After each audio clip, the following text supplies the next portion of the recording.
اعوذ باللہ من الشیطان الرجیم بسم اللہ الرحمن الرحیم.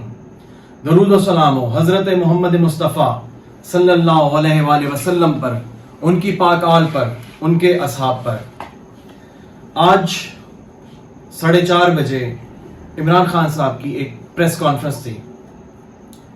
کیونکہ اس کا ٹائم 4:30 تھا لیکن پریس کانفرنس لیٹ ہو گئی تھی، تو سب لوگ ٹی وی ٹیون کر کے یا سٹریمنگ آن کر کے بیٹھ گئے. لیکن اس ٹائم شہباز شریف صاحب کسی پروجیکٹ کا پھیتا کاٹ رہے تھے، افتتاح کر رہے تھے. کچھ ٹائم لوگوں کو برداشت کرنا پڑا. یہ بات اس لیے کی ہے کہ میں نے بہت سارے ٹویٹس دیکھے ہیں کہ ہم بور ہو رہے ہیں. تو خیر یہ اس کا جواب تھا. دوسرا میں آپ کو تھوڑا سا بتانا چاہوں گا کہ بلکہ پہلے اس پریس کانفرنس سے پہلے کہ شہباز شریف نے ایک پوری سپیڈ لگا رکھی ہے پھیتے کاٹنے کی، جبکہ انہیں ابھی آئے ہوئے جمعہ 8 دن نہیں ہوئے. اب یہ پاگل عوام تھوڑی ہے کہ انہیں لگے گا کہ یہ سارے کام آپ کر رہے ہیں. یہ کام سارے کے سارے پچھلی حکومت کے کیے ہوئے ہیں.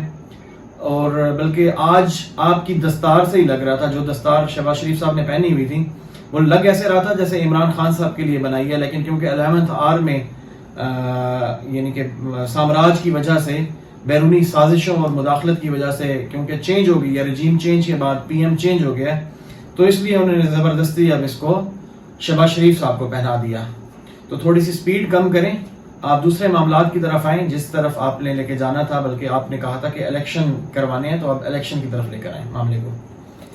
خیر اب میں بات کروں گا آج جو سابقہ پرائم منسٹر تھے، جو چیئرمین ہیں پاکستان تحریک انصاف کے، عمران خان صاحب، ان کی پریس کانفرنس کے حوالے سے. انہوں نے پریس کانفرنس کیوں کی، انہوں نے کیا میسج دینا تھا، انہوں نے کس کو میسج دینا تھا، اور کس ٹائم کے لیے یہ میسج تھا، کس ٹائم کے لیے انہوں نے پریس کانفرنس کی ہے. ایک چیز تو ناظرین آپ کو کلیئر کرنا ہوگی کہ پچھلے کچھ دنوں سے کچھ میسیجز چل رہے تھے آپس میں. میسیجز مطلب کسی پرسنالٹیز کے حوالے سے کہ کچھ پرسنالٹیز خان صاحب اور مقتدر حلقوں کے درمیان کوئی بات چیت کروا رہی ہیں. خان صاحب نے بھی اس میں انٹرسٹ لیا کہ بات چیت سے معاملے کو آگے لے کے چلتے ہیں. لیکن آپ کو میں ایک چیز بتا دوں کہ جو خان کا سٹانس عام پبلک کے سامنے ہے، وہی سٹانس ان لوگوں کے سامنے تھا کہ میں فوری ری الیکشن چاہتا ہوں. اس حوالے سے بات چل رہی تھی. تو اس میں سے جو پرسن ہے وہ AKD ہیں، عقیل کریم ڈیڈی، اور دوسرے پرسن کا مجھے ابھی نام نہیں ہے ذہن میں، میں انشاءاللہ ڈسکرپشن میں نام مینشن کر دوں گا. تو یہ لوگ بیسیکلی میسیجز کنوے کر رہے تھے ایک دوسرے کے درمیان. تو اس میں بہرحال تھوڑی سی ڈیڈ لاک کی سچویشن آئی. تو پاکستان تحریک انصاف کے جو چیئرمین ہیں عمران خان صاحب، انہوں نے پھر یہ پریس کانفرنس ضروری کرنا چاہیے. اب انہوں نے اس میں میسج کیا دیا، کس کے لیے میسج تھا؟ بہت سی باتیں ہوئیں.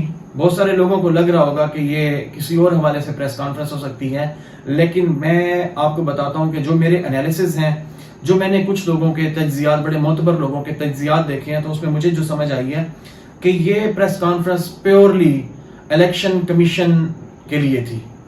جو اس ٹائم چیئرمین ہے الیکشن کمیشن کا، وہ بائزڈ ہے. اس نے اس سے پہلے بھی کوئی بھی جو فیصلہ تھا وہ پاکستان تحریک انصاف میں کے حق میں نہیں دیا. ایون کہ اس نے پاکستان تحریک انصاف کی ساکھ کو ڈیمیج کیا ہے، اس پارٹی کو ڈیمیج کیا ہے. فیصلہ جات بے شک حق میں نہ آئے، لیکن بہت ساری ایسی چیزیں ہوتی ہیں جو بندے کو سمجھ آ جاتی ہیں کہ یہ ہمارے خلاف چل رہی ہیں. اس میں یہ ہے کہ وہ یہ سمجھتے ہیں، بلکہ ان کے بارے میں تو کسی نیوز پیپر میں سٹوری بھی آئی تھی کہ بلکہ یہ خان صاحب سے غلطی بھی ہو گئی ہے اس حوالے سے کہ انہوں نے اس بندے کو راجہ منصور کو سلیکٹ کیا. اس میں یہ تھا کہ راجہ منصور کو جب سلیکٹ کیا گیا، ہر طرف سے ان کا اناؤنسمنٹ ہوئی، تو انہوں نے نواز شریف صاحب کو کال کی کہ آپ اگر اجازت دیں تو میں مطلب بن جاؤں الیکشن کمیشن کا چیف یا اس کا چیئرمین. تو انہوں نے کہا جی اجازت ہے. تو عمران خان سے یہ بہت بڑی بھول ہوئی، بہت بڑی غلطی ہوئی. 1-2 دفعہ عمران خان صاحب کلیئر کر چکے ہیں کہ یہ جو چیف یہ الیکشن کمیشن کے چیف کا نام ہے، یہ آرمی کی طرف سے دیا گیا تھا، مطلب مقتدر حلقوں کی طرف سے آیا تھا کہ آپ ان کو، یعنی کہ وہاں بھی ڈیڈ لاک سچویشن ہو گئی تھی، یہ فائنل نہیں ہو رہا تھا، تو انہوں نے کہا تھا کہ آپ اس کو اوکے کر دیں. تو یہ وہاں کی طرف سے اوکے ہوا تھا. بہرحال یہ باتیں خان صاحب کو پتا ہوں گی، یا مقتدر حلقوں میں جو لوگ ہوتے ہیں ان کو پتا ہوں گی. یہ جو خان صاحب کی کابینہ کے لوگ ہیں، یہ میں نے تجزیات میں سنا ہے، بلکہ یہ میں نے خان صاحب کی کسی ایک میں سن رہا تھا کانفرنس ٹائپ تھی یا ان کے سوالات و جوابات کا تھا ٹویٹر پہ شاید اسپیس پہ، ادھر میں نے سنی تھی. بہرحال اس بات کو بھی میں ڈسکرپشن میں کوٹ کر دوں گا. تو اب وہ سیدھے طریقے سے یہی چاہتے ہیں کہ فوری طور پہ ری الیکشن ہو، فوری طور پہ جنرل الیکشن کیے جائیں. اس کے لیے خان صاحب ہر سیاسی حربہ استعمال کریں گے، ہر جمہوری حق جو انہیں ہے وہ استعمال کریں گے. انہوں نے اس کے بارے میں ایک بہت بڑا اندیا دے دیا ہے. وہ اندیا کیا ہے؟ انہوں نے کہا ہے کہ کارکنان عید کے فوری بعد تیار رہیں. اس سے پہلے لاہور کے جلسے میں بھی وہ بہت کلیئر کر چکے ہیں کہ میں اپنی سینئر لیڈرشپ کو، میں اپنی قیادت کو کہتا ہوں کہ وہ گلی گلی کوچے کوچے جائیں اور ہمارا یہ پیغام دیں کہ یہ جو بیرونی ایجنڈے پہ سامراج کی طرف سے جو میر صادق یا میر جعفر کو استعمال کر کے ان کو یوز کرتے ہوئے رجیم چینج کی گئی ہے، اس کے خلاف نکلیں. اس کے خلاف نکلنا اس لیے ضروری ہے کہ کوئی بھی پی ایم آئے گا جو سامراج کی بات یا بیرونی سازشوں کی بات یا بیرونی لوگوں کی بات نہیں مانے گا یا ملک کے مفادات میں کام کرے گا. جیسا کہ ابھی خان صاحب جب روس گئے تو انہوں نے 30% کم قیمت پہ تیل اور گیس کے کچھ معاہدے کر کے، اس کے علاوہ بھی کچھ معاہدے تھے جن کو انہوں نے لے کے آگے چلنا تھا. لیکن کیونکہ رجیم چینج کا معاملہ شروع ہو گیا، عدم اعتماد آ گئی بیرونی مداخلت اور بیرونی سازش کی وجہ سے، تو وہ چیزیں آگے لے کے نہیں چل سکے. جبکہ اگر یہ معاہدے ہو جاتے تو آئی ایم ایف کو بڑا ایزیلی کک آؤٹ کیا جا سکتا تھا. خیر، خان صاحب یہی چاہ رہے ہیں کہ آپ لوگ جو سینئر لیڈرشپ ہے وہ اپنی یہ والے یعنی کہ یہ چیزیں بتائے اپنی عوام کو جا کے اور ان کو تیار کرے تاکہ عید کے بعد فوری طور پہ نکلا جا سکے. اس کے بعد خان صاحب نے ایک بڑی کلیئر بات کی ہے کہ مجھے سمجھ یہ نہیں آتی کیا اتنی بڑی جماعت ہے پی ایم ایل این، ان میں کوئی بھی اس قابل نہیں ہے کہ باپ پی ایم بن گیا اور بیٹا سی ایم بن گیا.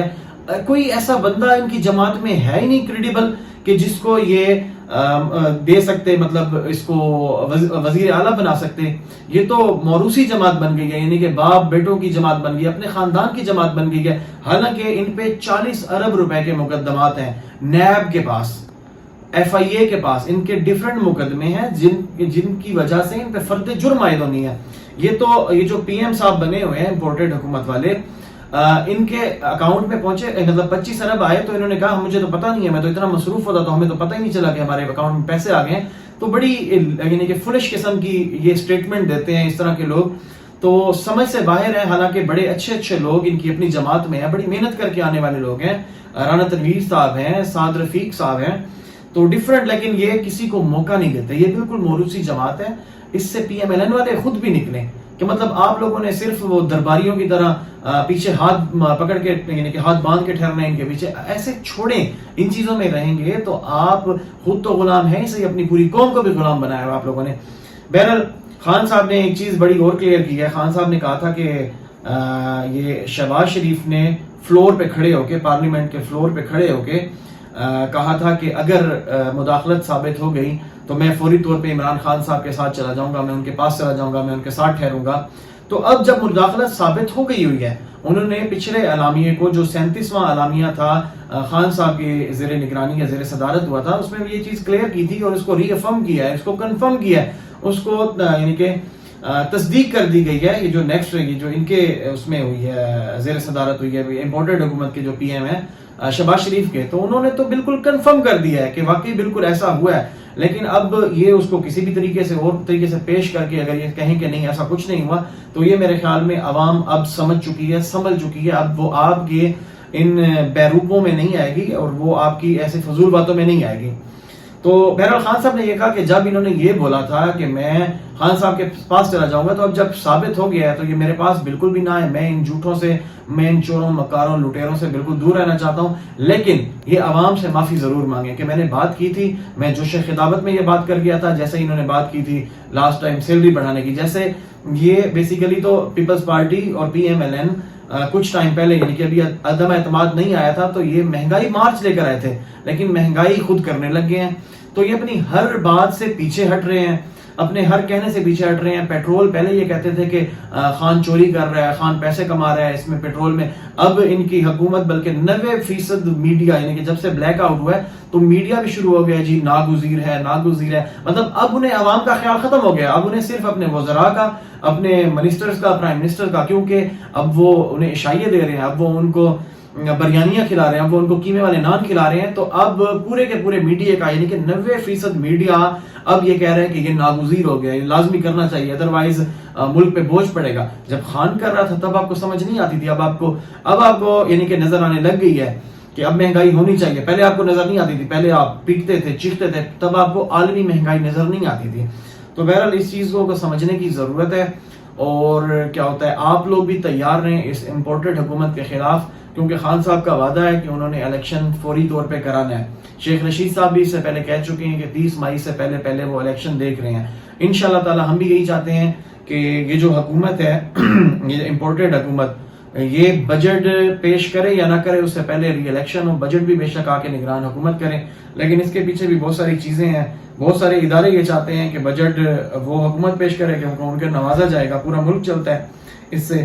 تو سارے لوگ اس حوالے سے پوری قوم سے میں ملتمس ہوں، التجا کرتا ہوں کہ خان صاحب کی اس کال پہ آپ لوگوں نے تیار رہنا ہے، اور وہ جب بھی کال کریں تو کارکنان وہاں پہنچیں۔ اس کی وجہ یہ ہے کہ اس امپورٹڈ حکومت کو ہم نے نہیں ماننا، جو سامراج کی وجہ سے لائی گئی ہے، سامراج کے ڈالر کی وجہ سے لائی گئی ہے، اس حکومت کو ہم قطعاً نہیں مانتے، نہ ہمیں ماننا چاہیے۔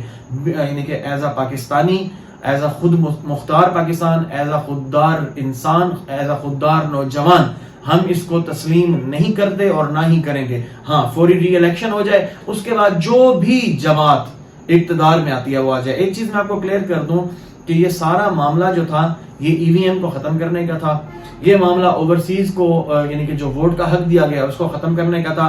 ایک بہت امپورٹنٹ بات ہے، بالکل میں اینڈ پہ کر رہا ہوں، اور میں یہ کرنے کا حق بھی رکھتا ہوں۔ اس کی وجہ یہ ہے کہ میں نے بہت سارے لوگوں کو تجزیہ کرتے دیکھا بھی ہے، سنا بھی ہے، اور بہت ساری ایک یعنی کہ آواز ہے، پوری پاکستان کی آواز ہے۔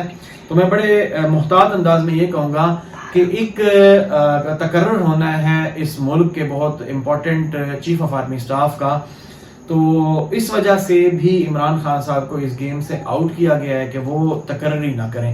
اب وہ تقرری یعنی کہ ایکسٹینشن بھی ہو سکتی ہے چیف آف آرمی سٹاف کی، اور وہ کسی اور کی تقرری بھی ہو سکتی ہے، یعنی کہ کسی اور کو بھی انتخاب کیا جا سکتا ہے۔ تو اس حوالے سے مجھے یہ لگتا ہے کہ کچھ لوگ چاہیں گے کہ یہ حکومت جو ابھی چل رہی ہے امپورٹڈ حکومت یہ دسمبر تک چلے، تاکہ نومبر میں یہ معاملات کو اچھے طریقے سے وائنڈ اپ کریں، دسمبر میں چلیں، اس کے بعد مارچ میں جا کے 2023 مارچ کے اندر جا کے ووٹنگ ہو، اور اس سے پہلے نہ ہو۔ لیکن پلان بی جو ہے خان صاحب کا، وہ یہ چاہتے ہیں کہ اگر بجٹ یہ حکومت پیش کرتی بھی ہے، جس کے لیے مفتاح اسماعیل پلس شہباز شریف ان کی ٹیم، اسحاق ڈار بھی شاید اس میں شامل ہوں گے، وہ بجٹ دیں اور بجٹ کو تھوڑی سی طویل کیا جائے، یعنی کہ پی پی اور ایم کیو ایم اور ان کی تھوڑی بہت لڑائی کرا کے، تو اس کو ڈیلے کر کے اور کسی بھی طریقے بعد میں یعنی کہ الیکشن کیے جائیں۔ اس کے علاوہ الیکشن کمیشن کو 2 ٹاسک دیے گئے ہیں۔ پہلا ٹاسک یہ دیا گیا ہے کہ پاکستان تحریک انصاف کو وہ مکمل طور پہ بین کر دے، جو لوگ ان کی پارٹی میں ہیں ان کو نااہل کر دے، ایک یہ ٹاسک ہے، بلکہ ان کو اس طرف انگیج رکھے تاکہ یہ دوسری طرف نہ جا سکے، ان کے اوپر یہ ایک تلوار یعنی کہ لٹکتی رہے کہ یہ وہ نااہل ہو رہے ہیں۔ تو وہ عمران خان صاحب نے کلیئر کر دیا ہے کہ الیکشن کمیشن کے اس بندے کو میں نہیں مانتا، کیونکہ پاکستان تحریک انصاف پورے پاکستان کی سب سے بڑی جماعت ہے، تو ان کی اس تجویز کو مقتدر حلقے مطلب غور سے دیکھیں، اس پہ غور کریں اور اس کو بدلنے کی سب سے زیادہ کوشش کریں۔ ایسا تو نہیں ہو سکتا کہ ایک جج ہو، بلکہ یہ یعنی کہ ایک آئین میں لکھا ہوا ہے، قانون میں ہے کہ اگر آپ کو لگتا ہے کہ کوئی جج بائزڈ ہے تو آپ اس کو چینج کرا سکتے ہیں، اسی طریقے سے چیف الیکشن کمیشن کو چینج کرایا جا سکتا ہے۔ اس کے بعد آپ کو میں تھوڑا سا بتانا چاہوں گا نیکسٹ عمران خان صاحب کی موو کیا ہو سکتی ہے، لیکن وہ انشاءاللہ تعالی نیکسٹ ویلاگ میں۔ بہت شکریہ آپ کے دیکھنے کا، بہت شکریہ، جزاکم اللہ، خدا حافظ۔